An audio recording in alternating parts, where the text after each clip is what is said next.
राम राम। भूतों के बारे में तो हम सभी ने सुना है। बहुत लोग भूतों को मानते हैं और बहुत लोग नहीं भी मानते हैं। और ऐसे भी बहुत से लोग हैं जिन्हें पता ही नहीं है कि भूत होते हैं नहीं होते हैं। आज के इस वीडियो में आप सभी को यह पता चल जाएगा कि भूत होते हैं या नहीं, और अगर होते भी हैं तो वे कैसे दिखते हैं। क्या भूत हमें नुकसान पहुंचा सकते हैं या नहीं। हमारा शरीर 3 चीज़ों से बना होता है। पहला आत्मा, दूसरा सूक्ष्म शरीर, तीसरा स्थूल शरीर।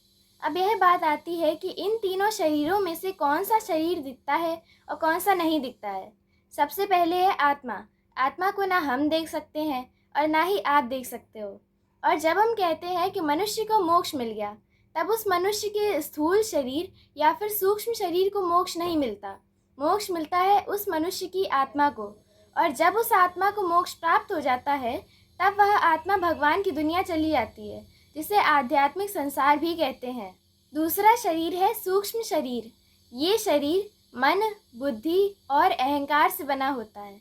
हम इसे ना ही स्पर्श कर सकते हैं और ना ही इसे देख सकते हैं। तीसरा शरीर है स्थूल शरीर। ये शरीर प्रकृति के 5 तत्वों से बना होता है: भूमि, गगन, वायु, अग्नि, नीर। स्थूल शरीर एक ऐसा शरीर है जिसे हम देख भी सकते हैं और स्पर्श भी कर सकते हैं। इस समय अगर आप मुझे देख पा रहे हैं तो सिर्फ और सिर्फ मेरे स्थूल शरीर की वजह से। अगर मेरे पास यह स्थूल शरीर ना होता तो आप मुझे नहीं देख सकते थे। और हाँ, आत्मा और सूक्ष्म शरीर अमर होते हैं, यानी कि आत्मा और सूक्ष्म शरीर का कभी अंत नहीं होता है। अंत होता है स्थूल शरीर का। और जब भी किसी मनुष्य की मृत्यु होती है, तब उसका स्थूल शरीर खत्म हुआ होता है और उसकी आत्मा और उसका सूक्ष्म शरीर दूसरे स्थूल शरीर में चला जाता है।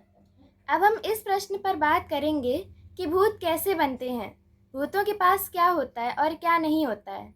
जो व्यक्ति ईश्वर द्वारा तय किए गए समय से पहले अपनी इच्छा से अपना स्थूल शरीर का अंत कर देते हैं और मृत्यु को प्राप्त हो जाते हैं, तो वह भूत कहलाते हैं। भूतों के पास सिर्फ सूक्ष्म शरीर और आत्मा ही होते हैं, और जब तक ईश्वर द्वारा तय किया गया जीवन काल पूरा नहीं हो जाता, तब तक वे इसी प्रकार भूत बनकर इधर उधर भटकते रहते हैं। भूतों की भी कुछ इच्छाएं होती हैं, और उन्हीं इच्छाओं को पूरा करने के लिए भूत दूसरे स्थूल शरीर में, जिसमें पहले से ही एक आत्मा और एक सूक्ष्म शरीर है, उसमें घुसने का प्रयास करते रहते हैं। अगर वह भूत दूसरे स्थूल शरीर में घुस गया तो फिर उस स्थूल शरीर को वही करना पड़ेगा जो भूत कहेगा।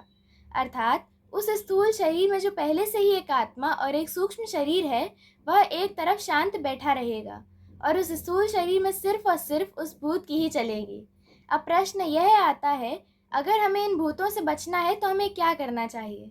भूतों से बचने के लिए हमें ध्यान करना चाहिए, मंत्र जाप करना चाहिए, पूजा करनी चाहिए और धर्म ग्रंथ पढ़ने चाहिए। जय श्री राम।